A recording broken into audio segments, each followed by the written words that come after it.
that living Tombstone guy. He's a pretty radical one, isn't he?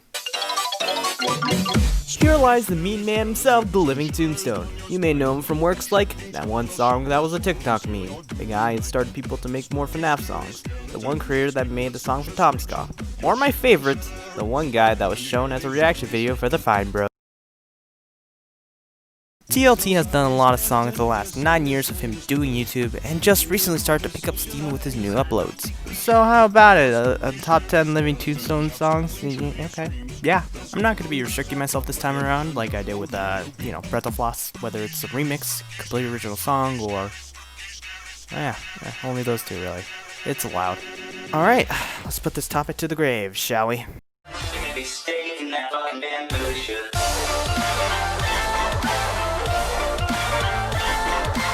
TLT is synonymous with remixes, so much so he was allowed to make this video. Yeah, remember that?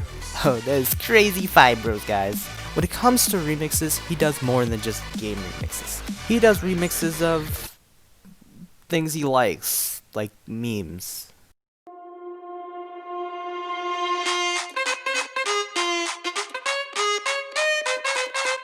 Inspired by the "We Are Number One" meme, the song delves headfirst into making this admittedly addicting Lazy Town song into a full-fledged, awesome electro mix. There are a few reasons why I like this remix over something like the Ghostbusters remix. For one, well, I like the meme in general as it helped raise awareness for the late Stefan Carl Stephenson. Okay, so it's Stefan Carl Stephenson. I just want to say it correctly, just in case I might get hate for it, so... Stefan Carl Stephenson. Alright, there you go. That's Stefan. I was close, though. I was close. Yeah. And his battle against cancer. 2, unlike most of the memes for We Are Number One, this manages to make something actually digestible over time. 3, while most of his remixes are still good, this one manages to add more to the score and not overstay its welcome. It manages to remix the song in typical TLT fashion while not diverging too much and or allowing his instrumental to take over almost completely. Perfectly balanced, as all things should be.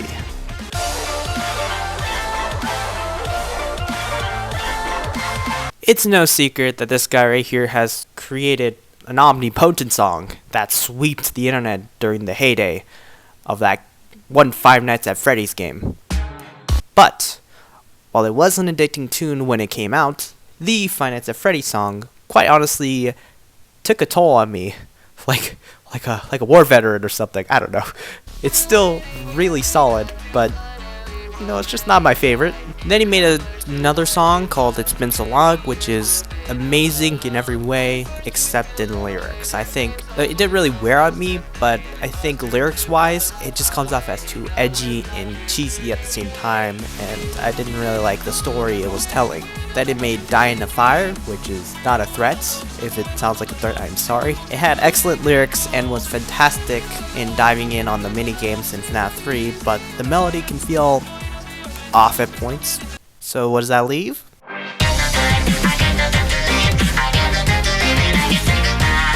Hear Me Out. The 4th song, I Got No Time, is a suspenseful, fast-paced song built upon the foundations of the last 3 songs, and it even sounds like it, which is really interesting.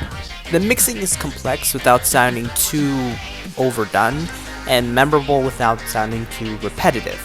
Another great thing I love about the song is its lyricism. The lyrics manage to tell the story of the crying child without delving too much into murky waters. Nobody believes him, so he has to fend for himself. It's eat or be eaten, that kind of thing. Not as good as Die in a Fire's lyrics, but also doesn't sound as over the top either, especially compared to these two. Definitely the best FNAF song in my opinion, because it's definitely not I Can't Fix You. That one had a cool video though, I will admit that.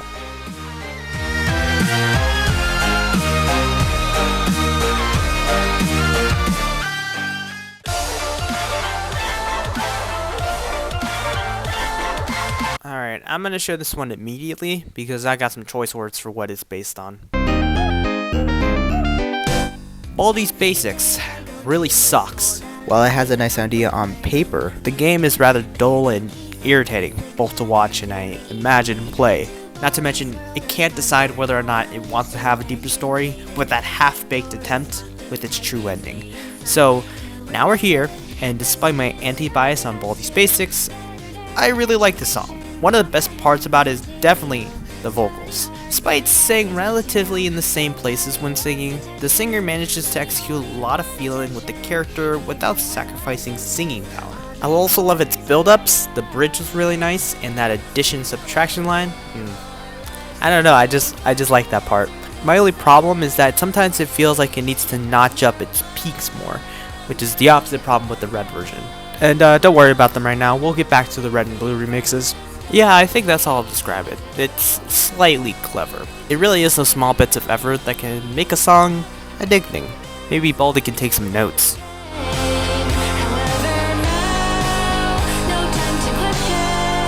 So just behave.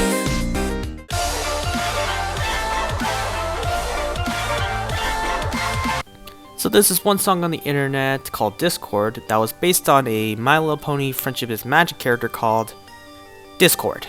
This song was made by this guy who used to be called Eurobeat Brody or something, but now it's called Odyssey Eurobeat. And yeah, he's hella Eurobeat. The song definitely sounds good, especially for the feel it was going for. I just felt the lyrics did not really fit it well. At the same time, there's this guy who was making My Little Pony songs as well, and his name was, hey, wouldn't you guess it, the Living Tombstone. And so I'm assuming they must have like struck a deal or something, cause this remix happened. Being really honest here, the only reason why I know the song is because of the Discord Sings meme showing up in my recommendations. I listened to an LLP song while I was listening to TLT songs, and yeah, it sounds okay, but nah, I'm good. Wouldn't have given this song the light of day if it wasn't for YouTube recommendations. Thank you for that. And damn, I'm glad I didn't miss this one. It's mad addicting. This song's got a stellar recording by Odyssey himself, I believe. Add that with a sick mixing work and I can definitely feel the lyrics of Torment and Lament for Discord now. It's also got some killer hooks and I can tell why this got 40 million views as of today, about 8 times the original. I just feel bad. The whole reason it's low doesn't have to do anything with the guilt of liking it though. Whereas the original felt it overstayed its welcome, just about 4.5 minutes, this remix feels short in comparison. Mostly due to it feeling like it abruptly ended when, yeah, I could have repeated its course. I will say, it weirdly overstayed its welcome in some aspects as well. The bridge felt way too instrumental-led, so while it's got hooks, it also feels somewhat repetitive. Well, either way, it's quite the song. Discord, whatever did we do to make you take our world away?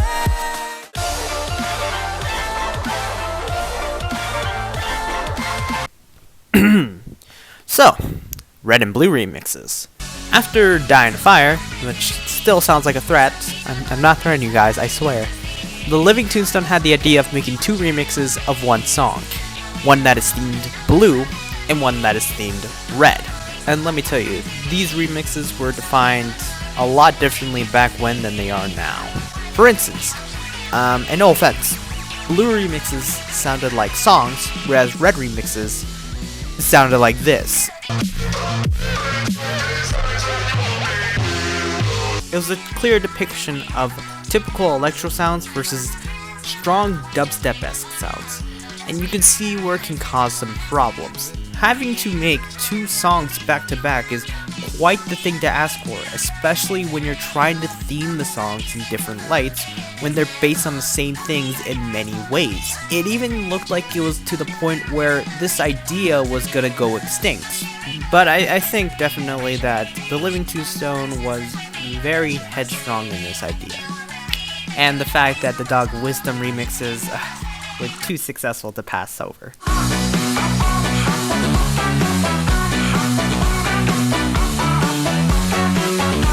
Now, on the surface, it may look like your typical remix, but look deeper, and then click the subtitles, and apparently it's a sequel to the famous animation.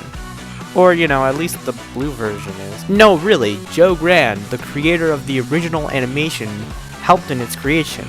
I'm not sure what he did, but man's got some YouTube reach. If you want to know, the story starts with them going to space, turning the moon into a ball, and then they run back to Earth before the space cops catch them. The blue version has a very consistent sound to it that lends itself as very chill, which usually is the spirit of blue. Not just a lighter hearted sound, but controlled, sound-wise. But to say I just like the blue one is to completely discount the spirit of these remixes. In fact, the red one is that. The red remix is crazy hodgepodge of bass and pitching with vocals, super obvious fading echoes, and most importantly, insanity. And that's both the music and the video. Even the subtitles decided to spaz out.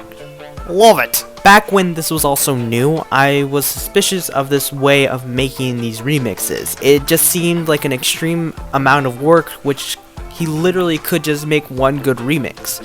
I don't really like Squid Melody's red version, and the last blue-red song until it returned 2 years later was not as interesting either. It didn't even have a red version, just had a blue one. Even these two remixes took a while to grow on me, but I'm surprised how well these videos aged. Just goes to show it takes some time before something comes of an idea.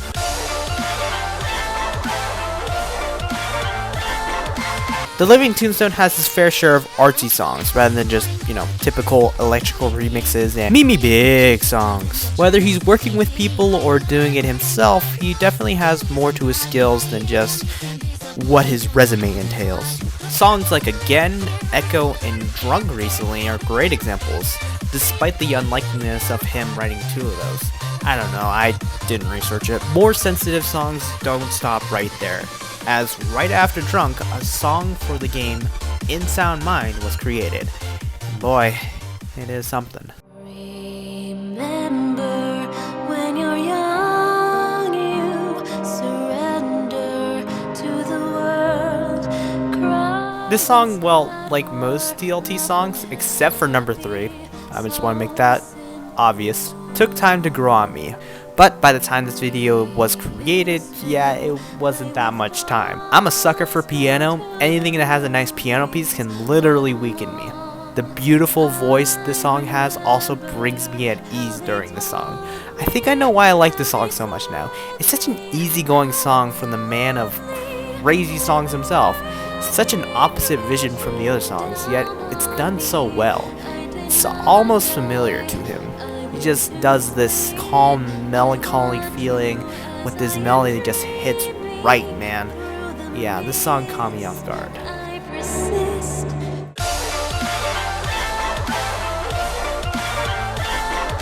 The Living Tombstone has done many remixes on video games. Honestly, he's the most synonymous with his video game remixes and songs. The thing that blew him up was a video game song. But only one song really brings the greatness that the source already had with the strength of a typical TLT remix. And it's been 2 years, yet I can't stop doing the Odyssey. Oh, we can feel all the waves in the mood from this great wide wacky world. 4 minutes of blissful energy that seems to never wear. I guess part of it is definitely the piano. God, I love that piano. I love pianos in general. The lead vocals with the back vocals make every return to the lyrics hit much differently from the original soundtrack. They managed to sound like the original while also fitting well into the new instrumental filled with just this ooze of techno beats and synths, playing with the melody in a way that just feels as joyful as the original. So what's up with other remixes like Floral Fury or Bone Trousel? Well, firstly, Jump Up Superstar is just the better song. Secondly, one thing that makes those remixes not pop as much for me is how they seem to sort of struggle to expand the sound more to its limits and add on to it. More specifically, I feel like their whole facelift is just adding bass notes and doubling the notes to make it sound like there's more going on. It does do more to the sound later in Floral Fury, but at that point I was listening to mostly the same thing. In general, these songs feel like they overstay their welcome. which is a common theme in some songs. While this remix is 4 minutes long, I don't feel like it wastes time as much, being super flexible to what it wants to do. So I don't feel like I'm going through those 4 minutes. And my god, it's just so fun to listen to.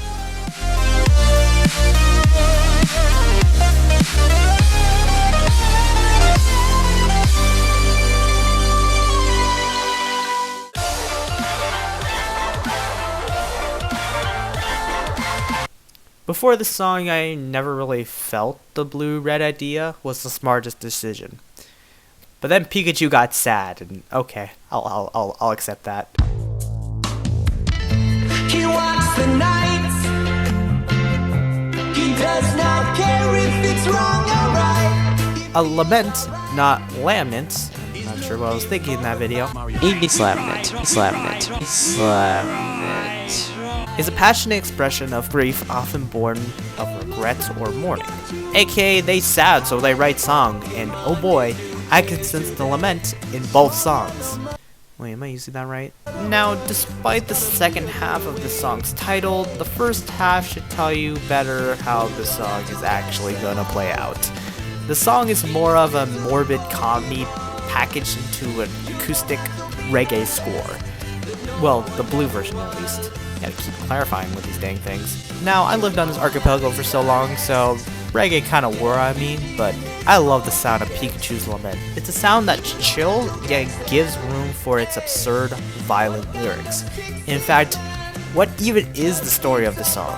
Is it about how Pikachu kills too many Pokemon because he's become homicidal? Is it about how Pikachu kills for the sake of his trainer? I don't know. In any case, with a name like Pikachu's Lament, I didn't expect it to sound so catchy. You know those ideas that are just so weird, the idea of it being so weird is more interesting than what it's actually supposed to do, which is be a good song? Well, Pikachu's Lament manages to be weird, but also sound like a good song. And it's the red version that really pushed the idea of the blue and red songs actually working. He walks the night. He does not care if it's wrong or right. I mean, the Deltarune and Wobble Dobble Do All Day song, I mean, they worked. But Pikachu's Lament brings a whole nother level to it. The red version, rather than being a batshit crazy version of the blue version, is simply a more heavy-hearted sound. Stronger beats and breaks in lyrics that don't overstay its welcome, a flaw that Basic in Behavior has. It goes for a more 80s techno sound to it, rather than the theme being add more bass. It also has a cool animation to pair with it. This is nice. With both sounding so awesome, my anti-bias towards these kinds of songs doesn't exist anymore. It created a dynamic that rivaled the top. Just the other two beat it out.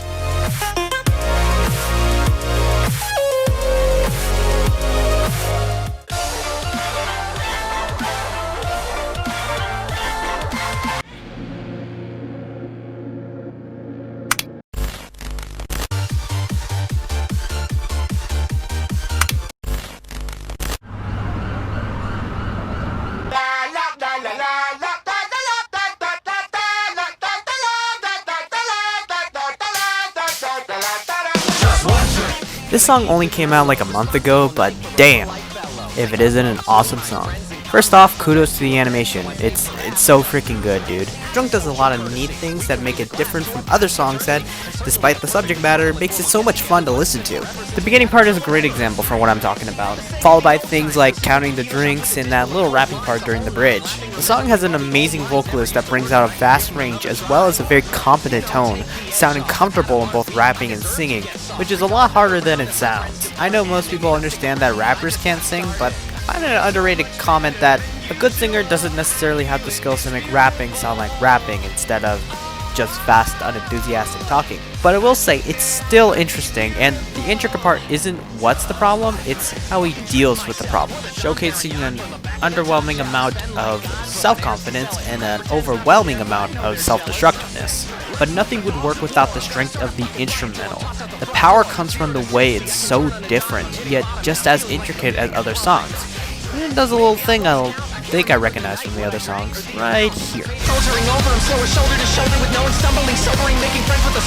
Drunk is his first step to making his first album, so the effort clearly shows through, but it's not enough to be number one.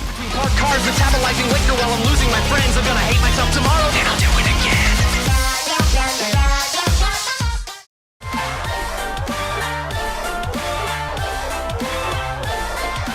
This song was seriously considered to be my all-time favorite, but the sound did seem too simple over time, and I didn't really like the idea that he skipped 900 doors in which the way he did it. A fantastic song that definitely deserves praise. I have problems with its videos, personal preference, but I like listening to it by itself all the time. Definitely a great remix that, yeah, seemed to overstay its welcome just a bit, but I can listen to it casually and like it a lot. I love Carol of the Bells, and this remix is probably the cause of that love. Yo, this one was seriously almost on the list. It's basically my number 11, but it may just be the fact that I didn't play Kingdom Hearts, and while I understand the song, I don't really level with it. This also almost made it onto the list. Me putting it on the list seemed to stem more on the fact that I just wanted to get it out there that this song is not just a TikTok meme and an actually good song. A pretty creepy reinterpretation of an old Russian folk song. Seriously, it's like doing a creepy version of Ring Around the Rosie, but more original and better sounding than any horror movie trailer. Yeah, I mentioned I like the blue version a lot, but don't really like the red version. While the blue version is a bit too simple for my liking, I like it all the same. Maybe it is too repetitive and gets old quick. Maybe it has just been overplayed for me, but I won't deny it's a good song. Seriously, an amazing song that has a bit too much flaws like simple, edgy lyrics and not as strong of a story as other songs with stories, but still, I love the song all the same. Definitely fixed a lot of It's Been So Long's problems. It's a great song in my eyes, I just think the direction of the melody is just not so good. I've said my criticisms, but it's still a great remix. Quite the catchy tune, slightly repetitive though. If this was my friend, he definitely would have put this somewhere on his list. But as for me, I like the song and I love how it keeps its weird grammar. I just think it drags on for too long. This is a great listen. I just realized how much I love the song while recording it as well. I just think the other songs are more TLT than this, but oh my god, this is a great song, seriously. Aw, this is silly and fun. Where's the red remix? I'll be honest, I didn't watch all of his songs, but this one definitely stuck out. It's a pretty okay song, nice and chill rock. Actually, no, scratch this. This is the number one. Just trust me on that one. Hey, it's my transition cards. I'm not all an H3H3 fan, but I like the song. Another great blue-red remix that works well, it just didn't make the cut one way or the other. And finally, Sunburn is pretty aight, and Chosen is awesome. At the time of this recording, it had literally just came out, and I'm sorry I'm not waiting for the whole album to come out. I just had a surge to make a TLT video after my hiatus, but I really can't wait for the album.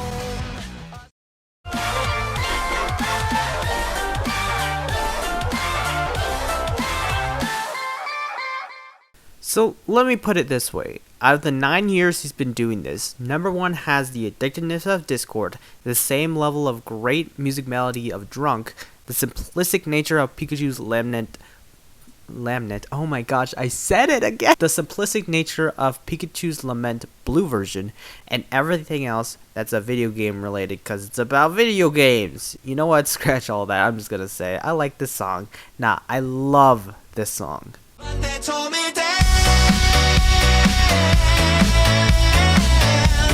Yeah, it could be a recency bias, me desperately wondering what could be number 1 and just seeing this video and being like, I'll make it one.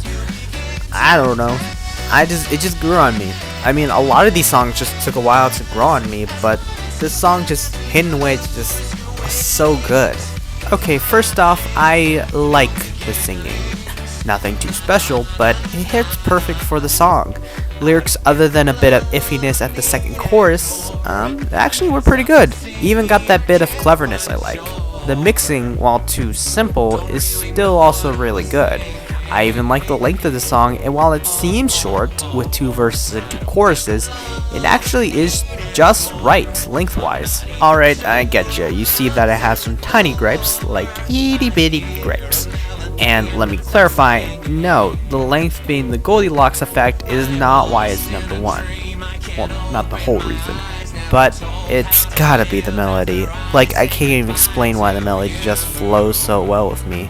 I can't stop but not get sick of it, but rather seek it, even though I listened to it just yesterday.